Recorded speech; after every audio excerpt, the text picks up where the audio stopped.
সুপ্রিয় দর্শক, সাজ্জাদ কাদিরের শুভেচ্ছা নিন। এই মুহূর্তে আপনাদের সামনে কথা বলতে চাই ১-১১ ওরা ১১ জন কারা। এই মুহূর্তে বলতে বেশ কিছুদিন যাবত এই যে নয়া সরকারটি এসছে, প্রায় ২ মাস হতে যাচ্ছে, কয়েকদিনের মধ্যে ২ মাস হয়ে যাবে। এই নয়া সরকারটি আসার পরে আজ থেকে প্রায় ২ দশক আগের ১-১১ বাংলাদেশের ইতিহাসে আমি বলবো আমার দেখা শ্রেষ্ঠতম সরকার।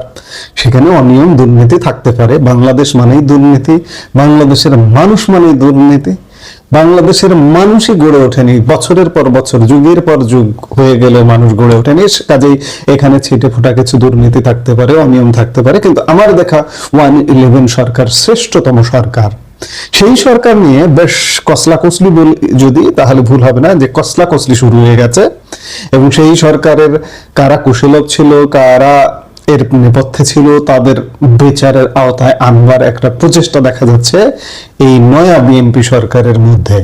এখন প্রশ্ন হচ্ছে যে 1-11 সরকারের ওরা 11 জন, এমন একটা টার্ম বের হচ্ছে। এই যে সামরিক কর্মকর্তা, 3 জন সামরিক কর্মকর্তা ইতিমধ্যে গ্রেপ্তার হয়েছেন, তাদেরই একজন 1-11 11 জন কুশীলবের নাম প্রকাশ করেছেন। আমাদের এই মুহূর্তের ভিডিওটা মূলত সেই বিষয়টাই নিয়েই। কেউ কেউ বলেন যে বাংলাদেশের রাজনৈতিক ইতিহাসের অন্যতম রহস্যময় ও বিতর্কিত অধ্যায় হলো ১-১১। দীর্ঘ সময় পর সেই ১-১১ অন্তরের কাহিনী নিয়ে মুখ খুলতে শুরু করেছেন সে সময়ের অত্যন্ত প্রভাবশালী ব্যক্তিত্ব, ডিজিএফআই এর সাবেক প্রধান লেফটেন্যান্ট জেনারেল অবসরপ্রাপ্ত শেখ মামুন খালেদ। টানা 15 দিন রিমান্ড শেষে আবারও রিমান্ডে থাকা এই সাবেক সেনা কর্মকর্তা তদন্তকারী কর্মকর্তাদের কাছে যে চাঞ্চল্যকর তথ্য দিয়েছেন তা শুনলে আপনি চমকে উঠবেন। আজ আমরা জানতে চেষ্টা করব মামুন খালেদের দেওয়া সেই জবানবন্দি, যেখানে তিনি প্রকাশ করেছেন ১-১১ নেপথ্যে থাকা সেই শক্তিশালী 11 জনের নাম এবং তাদের সুনির্দিষ্ট ভূমিকা। কারা ছিলেন এই কোর গ্রুপের সদস্য, কিভাবে নিয়ন্ত্রিত হতো ফখরুদ্দিন সরকার, চলুন বিস্তারিত জানা যাক। তদন্তকারী কর্মকর্তাদের সূত্রের বরাত দিয়ে জানা গেছে, জিজ্ঞাসাবাদে মামুন খালেদ ১-১১ ষড়যন্ত্র এর মূল পরিকল্পনাকারী এবং মূল লক্ষ্য সম্পর্কে বিস্তারিত তথ্য দিয়েছেন। গোয়েন্দা কর্মকর্তারা বর্তমানে তার দেওয়া এই তথ্যগুলো যাচাই বাছাই করছেন। মামুন খালেদ দাবি করেছেন তিনি নিজে এই ষড়যন্ত্রের পরিকল্পনাকারী ছিলেন না, বরং তিনি ছিলেন একজন বাস্তবায়নকারী। সেনাবাহিনীর কঠোর চেইন অফ কমান্ডের কথা উল্লেখ করে তিনি বলেন, ঊর্ধ্বতন সামরিক কর্মকর্তার নির্দেশ মান্য করা ছাড়া অন্য কোনো বিকল্প উপায় ছিল না। মামুন খালেদ জানান, তাকে ডিজিএফআই বদলি করা হয়েছিল ১-১১ মাঝামাঝি সময়ে। প্রথমে তিনি সেখানে পরিচালক মিডিয়া হিসেবে যোগ দেন। পরবর্তীতে ফখরুদ্দিন সরকার যখন নির্বাচনের রোডম্যাপ ঘোষণা করে, তখন তাকে ডিজিএফআই এর মহাপরিচালক হিসেবে পদোন্নতি দেওয়া হয়। তার বক্তব্যে একটি বিষয় পরিষ্কার যে সে সময় ফখরুদ্দিন সরকার ছিল কেবল নামমাত্র। মামুন খালেদ সরাসরি দাবি করেছেন প্রধান উপদেষ্টা সহ অনেক উপদেষ্টায় ছিলেন নিছক পুতুল। তাহলে আসল ক্ষমতা কার হাতে ছিল? মামুন খালেদ বলেছেন, মিডিয়া পরিচালনা করতে গিয়ে তিনি দেখেছেন তৎকালীন সেনাপ্রধান মঈন আহমেদের নেতৃত্বে একটি কোর গ্রুপ পুরো সরকার পরিচালনা করত। মঈন আহমেদ সেনা সদরে তাদের নিয়ে ঘন্টার পর ঘন্টা বৈঠক করতেন।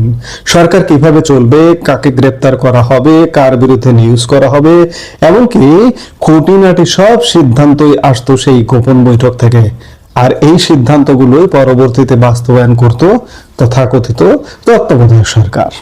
এবার আসা যাক সেই প্রশ্নে, কারা ছিলেন সেই প্রভাবশালী 11 জন? মামুন খালেদ গোয়েন্দাদের কাছে যে নামগুলো প্রকাশ করেছেন তারা হলো: ১ নম্বর general Moeen Ahmed, 2 general Masud Uddin Chowdhury, 3 brigadier Bari, 4 brigadier Amin, 5 দুর্নীতি দমন কমিশনের তৎকালীন চেয়ারম্যান লেফটেন্যান্ট জেনারেল অবসরপ্রাপ্ত হাসান মাসুদ চৌধুরী, 6 তৎকালীন নির্বাচন কমিশনার ব্রিগেডিয়ার জেনারেল অবসরপ্রাপ্ত সাখাওয়াত হোসেন, 7 তৎকালীন মন্ত্রী পরিষদ সচিব আলী ইমাম মজুমদার, 8 সুজনের নির্বাহী পরিচালক বদিউল আলম মজুমদার, 9 প্রথম আলো সম্পাদক মতিউর রহমান, 10 ডেইলি স্টার সম্পাদক মাহফুজ আনাম এবং 11 তৎকালীন প্রধান উপদেষ্টার প্রেস সচিব সৈয়দ ফাহিম মোনায়েম।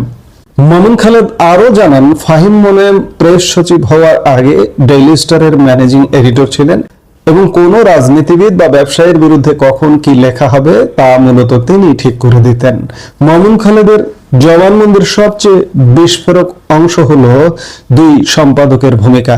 তিনি দাবি করেছেন 11 পুরো নীল নকশা মূলত এই কোর কমিটির 2 সম্পাদকের তৈরি। মামুন জানান, বৈঠকে জেনারেল মঈন প্রথমেই এই 2 সম্পাদককে বলতেন, আপনারা বলুন আমাদের করণীয় কি। এমনকি তারেক রহমান এবং 2 নেত্রীকে গ্রেপ্তারের মূল প্রস্তাবটি এসেছিল এই 2 সম্পাদকের কাছ থেকে। মামুন খালেদ দাবি করেন, কোর কমিটির অধিকাংশ সদস্য এই গ্রেপ্তারের বিরোধিতা করেছিলেন এবং বলেছিলেন যে এতে পরিস্থিতি সামাল দেওয়া কঠিন হবে, কিন্তু মতিউর রহমান ও মাহফুজ আনাম গ্রেপ্তারের পক্ষে অনড় থাকেন। তাদের যুক্তি ছিল, এই 3 জনকে রাজনীতি থেকে সরাতে না পারলে রাজনৈতিক সংস্কার সম্ভব নয়। এমনকি গ্রেপ্তারের আগে জনমত তৈরির দায়িত্ব নেন এই 2 সম্পাদক ও ফাহিম মোনায়েম।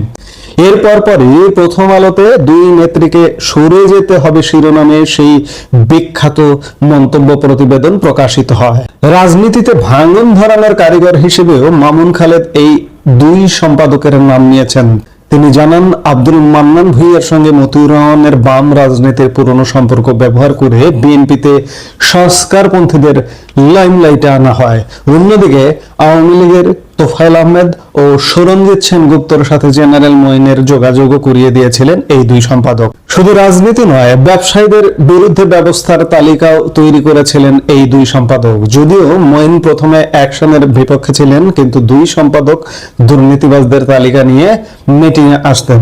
তবে সবকিছুরই শেষ আছে। মামুন জানান, এক পর্যায়ে এক্সিট প্ল্যান নিয়ে জেনারেল মঈনের সাথে বারী ও আমিনের বিরোধ শুরু হয়। সেনাবাহিনীর ভেতর থেকেও ব্যারাকে ফেরার চাপ আসতে থাকে।